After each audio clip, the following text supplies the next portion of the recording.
Assalamualaikum warahmatullahi wabarakatuh. Berikut adalah laporan aktualisasi dengan judul aplikasi e-kolom dan pembuatan SOP untuk optimalisasi dokumentasi pencatatan dan informasi kolom KCKT di Poksi Pengembangan Baku Pembanding oleh Runia Aisyah Isnaini, Latsar Angkatan 8 tahun 2022.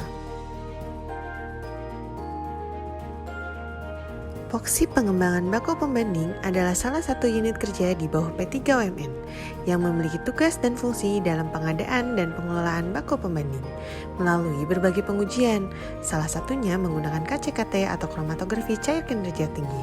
Pada KCKT ini terdapat salah satu komponen yang dinamakan kolom yang berfungsi sebagai fase diam dalam pemisahan senyawa. Terdapat berbagai jenis kolom dengan karakteristik yang berbeda-beda, sehingga informasi dan pencatatan kolom menjadi sangat penting, namun saat ini belum optimal dilakukan. Maka dari itu, diangkatlah isu aktualisasi berupa aplikasi e-kolom dan pembuatan SOP untuk optimalisasi dokumentasi pencatatan dan informasi kolom, yang terdiri dari 8 kegiatan. Kegiatan pertama merupakan proses diskusi dengan rekan kerja. Dilakukan diskusi selama proses aktualisasi, baik secara langsung maupun melalui WhatsApp. Kegiatan kedua yaitu proses diskusi dengan mentor maupun coach. Dilakukan diskusi melalui fitur WhatsApp maupun secara langsung. Output dari kegiatan ini yaitu formulir persetujuan mentor dan coach. Kegiatan ketiga yaitu analisis informasi yang diperlukan untuk dimasukkan ke dalam aplikasi e-kolom. Output dari kegiatan 3 ini merupakan database kolom dan list informasi yang diperlukan untuk dimasukkan ke dalam Google Form. Kegiatan selanjutnya yaitu kegiatan 4, pembuatan dan uji coba aplikasi e-kolom. Output dari kegiatan ini berupa QR Code dalam bentuk raw, di mana belum mendapatkan saran dan masukan dari pihak lainnya.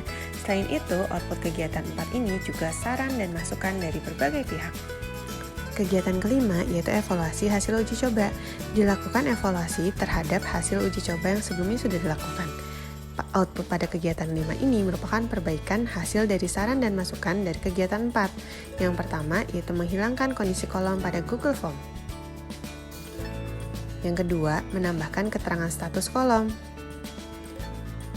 Dan yang ketiga, merubah tampilan dari QR Code. Kegiatan selanjutnya yaitu finalisasi dan sosialisasi aplikasi e-kolom dan instruksi kerja. Output dari kegiatan 6 ini berupa kolom yang sudah ditempeli QR Code dan instruksi kerja yang sudah direvisi, serta sosialisasi terhadap keduanya. Kegiatan 7 yaitu evaluasi hasil penggunaan aplikasi. Dilakukan evaluasi setelah 1 minggu digunakan. Output dari kegiatan ini yaitu berupa dashboard berisi riwayat penggunaan kolom.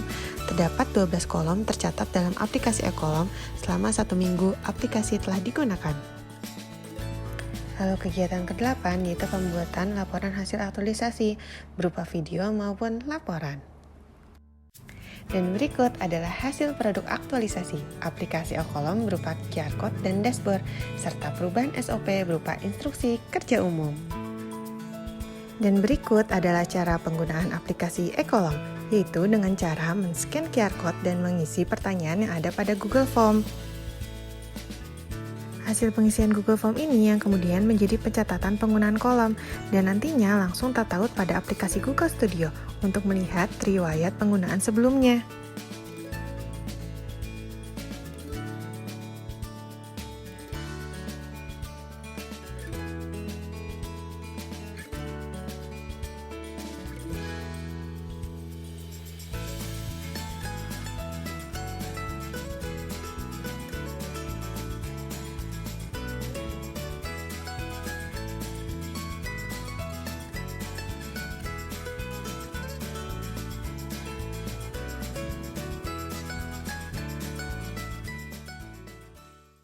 Selain itu, pada aplikasi e-kolom juga dapat melihat riwayat maupun informasi alat dengan cara mengklik link yang ada pada bagian atas Google Form. Maka akan muncul tampilan berupa dashboard. Dashboard pertama terkait dengan riwayat logbook QR Code kolom KCKT. Pada dashboard ini kita dapat memfilter varian sesuai dengan apa yang kita cari. Contohnya hanya kolom L1 saja, maka pada tabel akan keluar kolom L1 saja. Begitupun seterusnya.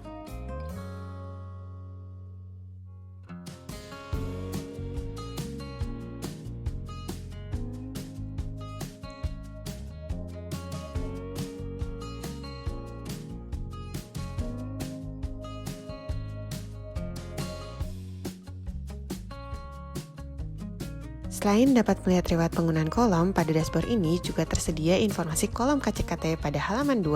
Di sini terdapat informasi terkait dengan kolom, merek, panjang, particle size, internal diameter, tekanan yang dianjurkan, range pH yang dianjurkan, temperatur yang dianjurkan, tempat penyimpanan, kondisi, serta posisi saat ini, apakah dipinjam atau tidak.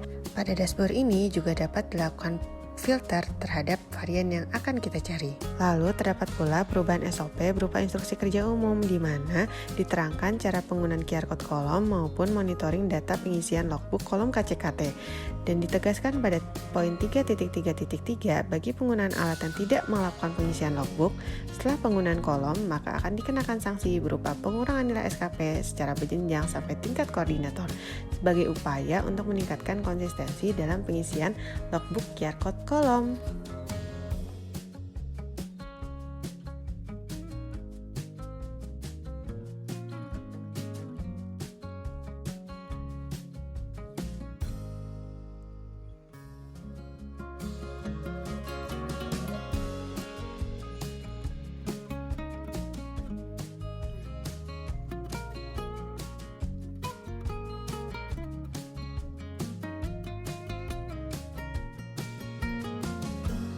Saya saran dan masukan.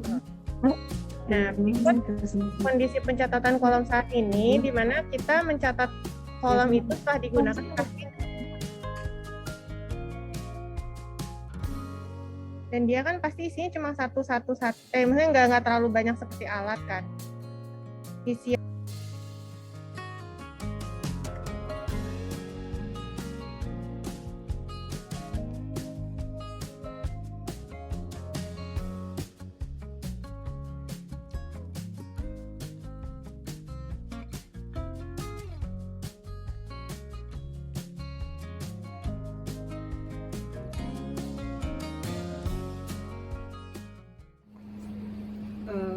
Terima kasih Saudari Runia berkat QR code dari kolom yang ada di baku pembanding. Diharapkan penggunaan kolom di baku pembanding dapat lebih optimal lagi. Dan saya yakin itu. Makasih ya Mbak Runia. Good. Terima kasih terhadap aplikasi e-kolom sebagai salah satu inovasi yang diajukan oleh Runia. Saya kira ini sangat berguna dan sangat cocok diterapkan di laboratorium baku pembanding di Kredit UMN. Kita lihat di sini bahwa kita punya kolom yang begitu banyak di belakang dan akan sangat susah kita untuk mengontrolnya tanpa suatu aplikasi yang tujuannya adalah memudahkan kita untuk mengawasi penggunaan dan juga mengatur serta mengetahui kondisi masing-masing kolom. Kolom adalah jantung dari peralatan KCKT. Jadi kolom adalah sesuatu yang sangat penting yang mempengaruhi pengujian dan hasil dari pengembangan baku pembanding 3 UMN. Karena itu kita berharap bahwa e-kolom akan semakin berkembang dan tidak hanya digunakan di voksi atau laboratorium baku pembanding, tapi bisa digunakan di seluruh laboratorium di Badan POM, bahkan di laboratorium pengujian yang lain. Terima kasih Runia untuk inovasi yang diberikan melalui e-kolom. Untuk inovasi QR milik Runia ini, jadi itu sangat bermanfaat nanti untuk kedepannya pemantauan kolomnya. Dimana kan di sini biasanya pakai kolom tapi kita tidak tahu apa kondisi kolomnya bagus atau enggak. Dengan adanya QR code ini kita bisa lebih memantau kondisi kondisi kolom yang ada di sini sih, yang ada di depan. Ini sangat membantu, sangat keren sekali. Baik, terima kasih Mbak Ru.